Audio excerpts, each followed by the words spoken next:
from Housewives rather to Hollywood. She's got a lot going on beyond just being on the Housewives. Now she's an entrepreneur, and it just ties right into Washington, D.C. Eva Marcille joins us live in studio. She's talking about advocacy. She's talking about her businesses, the launch of her new wellness brand, and a lot more.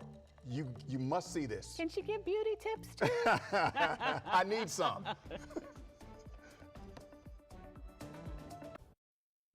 9:11 is the time right now. New this hour, she's a familiar face from The Real Housewives of Atlanta, and now she stars in BET's All the Queen's Men. Actress and entrepreneur Eva Marcille is in D.C. for two big events, the launch of her signature cannabis line called Sunflower with Wishing Wellness, and she's being honored at an inaugural gala for Black equity. We're going to talk about all those things and more.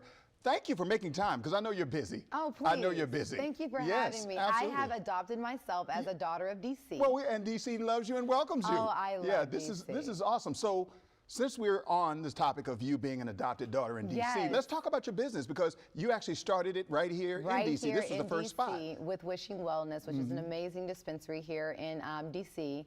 And we came together and cultivated amazing strands. But my line is more so about the culture and the lifestyle behind cannabis and debunking the notions, normalizing it, and giving women and people alike products that are sexy and savvy and more normalized. Right. It's like taking beer from a can to a bottle.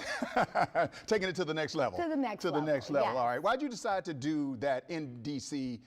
in the first place? Well, it's D.C. This district is so integral in making sure that laws and legislation look like what we need it to look like. And with something that is such a controversial topic, I thought, why not start right here at the head? Okay. Right, start where it starts at and where the laws will disseminate down from. Gotcha. And being a baby of California and an L.A. girl and an understanding legality across the nation, I wanted to make sure I did it right for myself and for my community. Gotcha. Okay. All right. You're in town in Washington, D.C. Yes, for a big gala. Tell me about that. Super excited. The Center of Black Excellence, Black Equity, excuse me. They had me here not too long ago for the big Gay Pride Gala. Right. And tonight, or this weekend rather, we are doing the inaugural B Gala, which is the Center of Black Excellence Gala. And I am being honored as an ally for the LGBTQ community.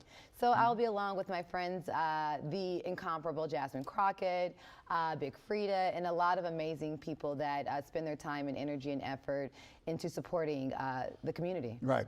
Why did you decide to be so active and involved and support the community the way that you do? Enough to the point where they recognize you. Absolutely. As a Black woman born in Los Angeles, I have a lot of things that I wasn't supposed to be.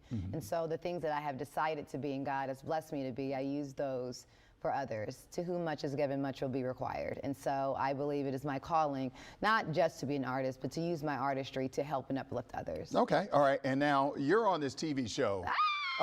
This new TV show, what's it called? So the newest show is Special Forces. Yeah, that sounds dangerous. So, and you just told me that you actually almost died. Well, I did die, and they brought me back. I didn't realize that I died until I did press for the show.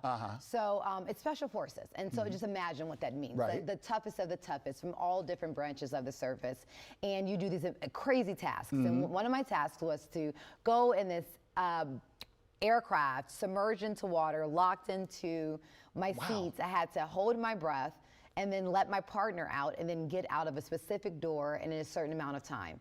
And I succeeded, but I was so excited that I passed out.